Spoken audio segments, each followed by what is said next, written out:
Muito bem, estamos cá de volta, dando continuidade à nossa contextualização, né, do AF, Aconselhamento Filosófico. Bem, e agora nós iremos trilhar com vocês um novo caminho. E qual seria?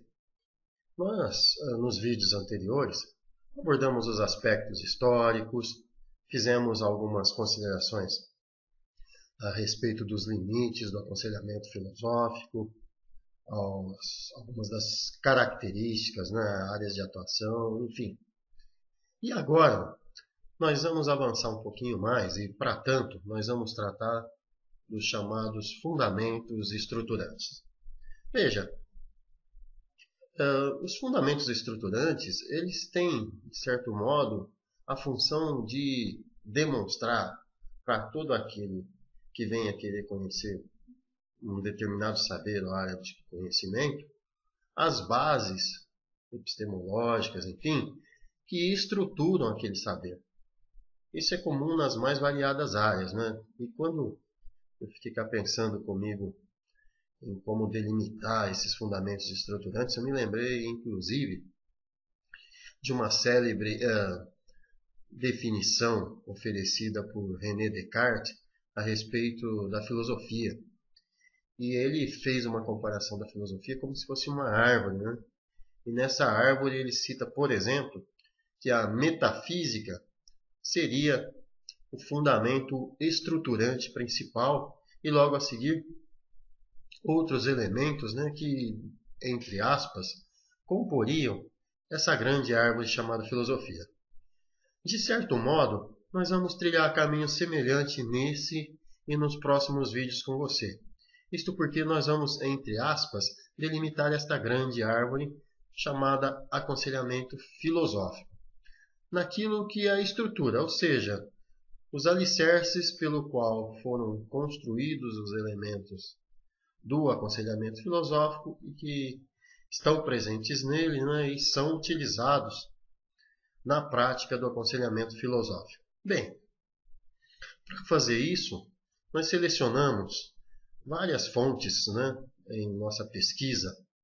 Algumas delas vocês vão ter contato, por exemplo, por meio das produções nacionais oferecidas a vocês, mas nós constatamos que era necessário nós irmos às fontes internacionais, isso porque a qualidade, a quantidade de produções no Brasil ainda é um tanto quanto incipiente. E em razão disso nós pesquisamos várias obras. E dentre elas, eu cito essa daqui, o The Philosophy of Philosophical Counseling, e cujo autor é Peter Bruno Raab. Bem, e por que nós selecionamos essa obra especificamente? Porque o Peter Raab, ele foi o pesquisador, não é, que fez uma tese de doutorado em filosofia, buscando delimitar o que é o aconselhamento filosófico, investigando várias obras que tratavam do aconselhamento, tentando encontrar um caminho em comum, influências, métodos, questionando a necessidade ou não de métodos, enfim. Então, dada a qualidade dessa obra, os objetivos a que ela se propôs, nós consideramos que ela era muito pertinente para esse fim que nós nos propusemos agora. É claro, vocês verão ao longo desse vídeo e dos demais que outros autores estarão, né, aqui. Dentre eles eu cito, por exemplo, Sholem Schuster, o Ron Lahav, alguns destes inclusive eu citei para vocês como dos principais expoentes, né, que compõem o aconselhamento, né? Mas, de certo modo, eu devo dizer que os grandes elementos centrais foram inspirados a partir dessa obra do Peter Bruno Raab. Muito bem, vamos lá então. E para começar, eu vou retomar aquilo que nós havíamos dito na apresentação do aconselhamento filosófico, né? Isto porque vocês viram nos vídeos anteriores que o aconselhamento filosófico tem várias áreas de atuação E o Peter Raab, ele também busca fazer essa investigação e ele apresenta alguns fatos interessantes que eu considero pertinentes que você os avalie, porque de certo modo eles vão delimitar ou se vincular a esses fundamentos, né, que caracterizam o aconselhamento filosófico. Na investigação do Peter Raab, ele constatou que, dentre as muitas atuações do aconselhamento filosófico, além daquelas que nós citamos para vocês, ele detectou também trabalhos de aconselhadores filosóficos no aconselhamento de casais. E, portanto, para que vocês tenham uma ideia, tem uma autora, né, que nós vamos tratar em breve, que inclusive cria um método específico para esse fim, então, a partir de uma proposta de diálogo filosófico. Né? Temos também o chamado trabalho pastoral. O que seria o trabalho pastoral? Aquelas pessoas que atuam em instituições religiosas e que buscam tratar de algumas questões de ordem filosófica com seus participantes, tem no aconselhamento filosófico um elemento interessante para ser utilizado nas suas investigações, na sua atuação no trabalho pastoral. Temos também exemplos de acompanhamento acadêmico e aliviação de problemas. Ou seja, existem aconselhadores que buscam ajudar a pessoa a buscar o saber e como buscar esse saber, né? Além, é claro, atuando no sentido de se pensar os problemas advindos da busca do conhecimento, enfim. Outro exemplo que nós temos também é a consulta empresarial. Eu me recordo, eu disse para vocês nos vídeos anteriores, né, de uma capacitação que realizei e uma pessoa foi me procurar para tratar de um problema e ela queria saber se a decisão tomada por ela, né, foi ética ou não. Então, também consulta empresarial. Desenvolvimento da autoestima, ou seja, a pessoa se valorizar mais e a partir da ação do aconselhador filosófico, você instituir mecanismos, filosofias que permitam essa autoestima. Problemas de identidade pessoal, ou seja, a pessoa está à busca de algo que a caracterize, não é? Que lhe dê uma identidade, e ela busca no aconselhador filosófico algo nesse sentido. Outros exemplos que nós temos aqui, problemas religiosos e espirituais, inclusive na obra do Raab, em sua tese, ele cita um exemplo que teve de uma pessoa que, ao buscar a redenção religiosa e ao ser punida no mundo, na medida em que ela e seu amigo foram assaltados, ela entrou em crise religiosa, né, e questionou afinal o que é Deus, se é bom, se não é, enfim. Então, esses elementos estão presentes, haja visto que essa questão metafísica é uma discussão importante na filosofia, que eu digo a filosofia medieval, né, e ele cita, né, esse exemplo relativo aos problemas religiosos e espirituais. Os espirituais no sentido mais amplo, né, que não tão somente de uma ou outra religião, mas no sentido de dar um telos transcendente para a nossa vida, né, um sentido, um fim transcendente para a nossa vida. Outro exemplo que ele apresenta são as questões sobre o significado da vida, ou seja, será que a vida tem significado? Qual seria? Questões existenciais típicas que nós vivemos hoje também, tais como quem sou, de onde vim, para onde vou, como lidar com a minha liberdade, enfim, acabam aparecendo no consultório do aconselhador filosófico. Problemas culturais, tais como choque de culturas, né? Vamos pensar juntos nessa questão da alteridade, você lidar com culturas diferentes, né? Questões tais outras como tolerância e por aí vai. Percebam, são todos elementos que a filosofia produz e produziu muitas obras e reflexões a respeito, e elas acabam aparecendo no aconselhamento filosófico. Continuando, eu cito também aqui você está vendo, questões políticas, interpessoais, as intergeracionais, ou seja, as intergeracionais são aqueles conflitos entre gerações, né? De visões de mundo diferentes, né? Que, diga-se de passagem, o conceito de visões de mundo nós vamos abordar com muito cuidado com vocês também. E outros exemplos, sentimentos de culpa, raiva, enfim. Vamos pensar, por exemplo, a culpa a partir de um olhar nietzschiano e outros olhares, enfim.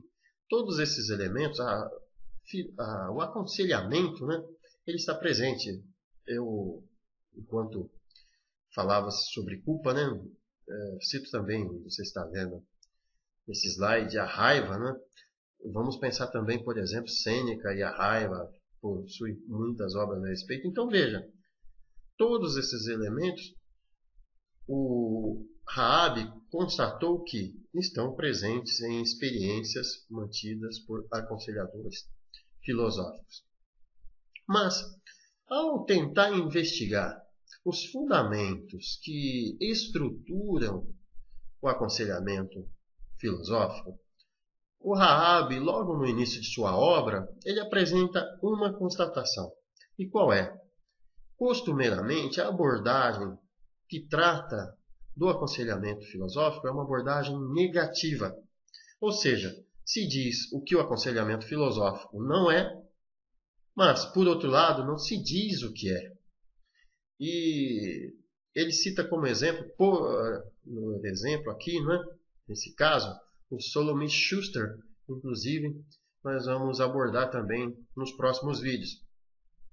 O Schuster, no Congresso Internacional de Prática Filosófica realizado em Leiden, em 1996, ele buscou diferenciar o aconselhamento filosófico de outras práticas e para isso ele apresentou 3 aspectos que não devem estar no aconselhamento filosófico. Bem, o primeiro deles, que nós já inclusive abordamos, ainda que de passagem, alguns aspectos nos vídeos anteriores. O primeiro é a diferenciação frente à psicoterapia. Ou seja, o aconselhamento filosófico não é psicoterapia. O Schuster, inclusive, coloca que o aconselhamento não se origina no aconselhamento psicológico, não foi praticado previamente por psicólogos ou terapeutas, tampouco foi um offshot, né, um termo que os americanos usam, né, para dizer no sentido de base, né, de um aporte filosófico psicológico. Ou seja, antes do aconselhamento filosófico não existiam práticas psicológicas que faziam algo semelhante, segundo Schuster, porque o aconselhamento filosófico é filosófico, não tem um caráter psicoterapêutico ou psicológico, enfim. Futuramente você vai ver, por exemplo, que existem abordagens psicológicas que trazem a filosofia para a sua prática, mas voltamos a dizer que ela é meio para o fim, não é um fim em si mesmo. Logo, para Schuster, o aconselhamento filosófico não pode ser uma psicoterapia e não é uma psicoterapia. O segundo aspecto colocado por Schuster é que o aconselhamento filosófico não pode ser considerado uma filosofia acadêmica. Ele não é filosofia acadêmica. Isto porque, ainda que o aconselhamento filosófico use considerações abstratas e universais, tais como dissemos há pouco a respeito da raiva, da culpa, da liberdade, enfim, elas são sempre utilizadas, mas em referência a um problema concreto e pessoal em mãos. Ou seja, você não se limita tão somente a fazer as considerações abstratas e universais e as mantém no plano do abstrato e do universal. Você traz para refletir a partir dessas considerações as questões vividas no cotidiano. Ou seja, você, como diriam, né, alguns que analisaram Sócrates, você traz a filosofia dos céus para a terra. Então, o aconselhamento filosófico não é filosofia acadêmica. O terceiro aspecto citado por Schuster é quanto à filosofia aplicada. Para Schuster, existe o que nós chamamos de filosofia aplicada, ou seja, você pega uma abordagem filosófica e a aplica no cotidiano, situações do dia a dia, enfim. Até aí tudo bem, né? Muitas vezes fazemos isso. Mas essa relação de aconselhamento de pessoas que se propõem a dialogar para se aconselhar por vias filosóficas não existe na filosofia aplicada. Então, ainda que a filosofia aplicada tenha essa relação entre o abstrato aplicado aos problemas, a relação de aconselhamento não existe. Logo, a filosofia aplicada, ela não pode ser considerada aconselhamento filosófico. Bem, diante dessas considerações emitidas por Schuster, o Peter Bruno se propôs a investigar, a partir das muitas produções que tratavam do aconselhamento filosófico, uma abordagem positiva. Então vejam só, o Schuster apresenta o que o aconselhamento filosófico não é. E o Peter Bruno Raab buscou investigar aquilo que é o aconselhamento filosófico. Ele buscou então criar aquela imagem metafórica que eu comentei com você há pouco, de uma árvore, que poderia, digamos, estruturar os fundamentos, do aconselhamento filosófico. E ao fazer essa pesquisa, ele encontrou alguns dos elementos que certamente compõem essa árvore e que nós vamos apresentar para você nos próximos vídeos. Bem, então é isso. Muito obrigado. Até o próximo vídeo.